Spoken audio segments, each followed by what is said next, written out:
बहुत मेहनत के बाद भी आपके बच्चे को मिलती है असफलता। बच्चे के जिद्दी और क्रोधी स्वभाव की वजह से आपके मान सम्मान को ठेस पहुंचती है। आपका बच्चा कमजोर आत्मविश्वास की वजह से हर जगह परेशान रहता है। तो ऐसे में कौन सा रुद्राक्ष आपकी और आपके बच्चे की हर परेशानी को करेगा दूर? आइए जानते हैं पंडित जी से। ये बहुत सारे पेरेंट्स की परेशानी होती है। बच्चा हटी है, कहीं भी हट कर ली, कहीं भी जिद कर ली, और कई बार पेरेंट्स बहुत ऑकवर्ड और बहुत बुरा फील करते हैं सबके सामने। क्या करें? बच्चे को असफलता भी ना मिले, वो भी परेशान ना हो, माता पिता भी परेशान ना हो। देखो, एक बात तो श्रद्धा बड़ी विनम्रतापूर्वक कहना चाहूँगा, इसका कुछ गलत अर्थ लोग ना लगाएं। बच्चा जो कुछ भी होता है वो हमारा प्रतिबिंब होता है। ये बात अलग है कि हम सारे अवगुण बच्चे में देखते हैं, मुझे अपने अंदर अवगुण नहीं दिखाई देता है, लेकिन बच्चा जो होता है वो हमारा प्रतिबिंब होता है। अगर आधुनिक भाषा में कहें तो बच्चे के अंदर जो हमारा डीएनए है वो उसका अपना असर है और वो अपना असर दिखाता है। चलिए, अगर आपको संतान की प्राप्ति हो गई है, आपका बच्चा अच्छा बुरा हो गया है, तो कोई बात नहीं, देखा जाएगा, उसका उपाय किया जाएगा। लेकिन यदि आप भविष्य में संतान चाहते हैं और संतान प्राप्ति के लिए समय है आपके पास, तो मैं आपसे विनम्रता से करबद्ध प्रार्थना करूंगा कि आप संतान की प्राप्ति के लिए उत्तम मुहूर्त देख करके ही संतान प्राप्ति के लिए प्रयास करें। उत्तम मुहूर्त में किया हुआ नियोग, उत्तम मुहूर्त में किया हुआ आधान निसंदेह तेजस्वी संतान की प्राप्ति कराता है। वो बच्चा न जिद्दी होगा, न दुराग्रही होगा, न गुस्सैल होगा, न क्रोधी होगा, न मूर्ख होगा। मतलब तमाम परेशानियों से आपको सिर्फ एक उपाय से मुक्ति मिल जाएगी कि बच्चे को इस धरती पर आने के पहले एक शुभ मुहूर्त का विचार कर लिया जाए। आप 10,000 रुपये की स्कूटी भी खरीदते हैं, उसके लिए भी पंडित से जाकर पूछते हैं कि किस दिन खरीदें। एक छोटा सा कोई सामान खरीदते हैं, उसके लिए भी आप मुहूर्त पूछते हैं। लेकिन जो आपके जीवन को बनाने वाला है, जो आपके जीवन को बिगाड़ने वाला है, जो आपका, देखिए, समाज में 3 प्रकार से कैरेक्टर सर्टिफिकेट लिखा जाता है। पहला, बच्चा जब विद्यालय में पढ़ने जाता है और उसको ट्रांसफ़र सर्टिफिकेट मिलता है तो उसमें लिखा होता है चरित्र, तो आगे टीचर लिखता है उत्तम है।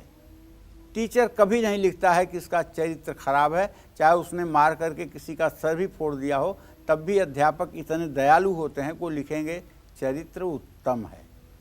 दूसरी जगह कहाँ लिखा जाता है सीआर कैरेक्टर रोल? नौकरी में।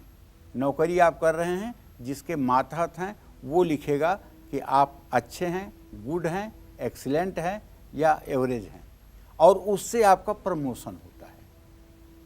और तीसरा सीआर आपका कहाँ लिखा जाता है? अब बताइए। तीसरा सीआर आपका लिखा जाता है आपके बच्चों को देखकर।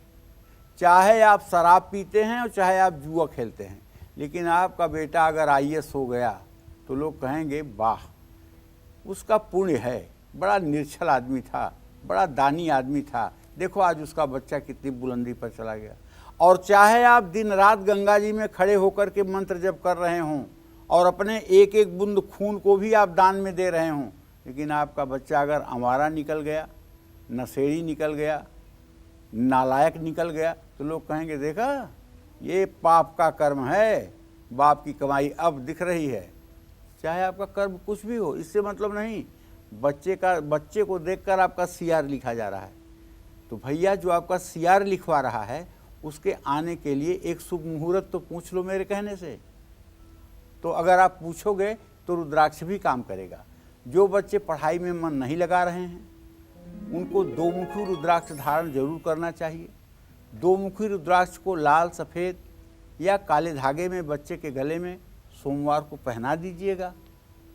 और जो बच्चे याद किया हुआ भूल जाते हैं और इसलिए परीक्षा अच्छा नहीं कर पाते हैं, उनको हरे रंग के धागे में गणेश रुद्राक्ष पहनाइएगा और साथ ही किसी आयुर्वेदिक चिकित्सक से मिल करके एडवाइस लेकर के ब्राह्मी वटी का सेवन करवाइएगा सुबह शाम। ब्राह्मी वटी आयुर्वेद का एक ऐसा अमोल साधन है जो याददाश्त को तेज कराता है, लेकिन मेरे कहने से मत सेवन करिएगा। किसी आयुर्वेद के चिकित्सक से परामर्श ले लीजिएगा। आपका बच्चा अगर गुस्से वाला है, उसका गुस्सा भविष्य को नुकसान पहुंचा रहा है, तो 4 मुखी रुद्राक्ष आप लेकर के और उसे अच्छी तरह से धो करके रात में तांबे के गिलास में पानी भरकर उसमें डाल दीजिए और सुबह उठते ही बच्चे को रुद्राक्ष का पानी पिलाइए। ध्यान रहे, रुद्राक्ष पवित्र होना चाहिए। आपके बच्चे का आत्मविश्वास अगर कमज़ोर है तो 3 मुखी रुद्राक्ष बच्चे को पहना दीजिए। बच्चों को रुद्राक्ष हमेशा चांदी की चैन में पहनानी चाहिए। चांदी नहीं धारण कर सकते तो काले रंग के धागे में भी डाल करके पहनाया जा सकता है। जो बच्चे या लोग बहुत मेहनत करके भी सफलता नहीं पाते हैं, उनको 12 मुखी रुद्राक्ष जरूर धारण करना चाहिए। जय मां विंध्यवासिनी।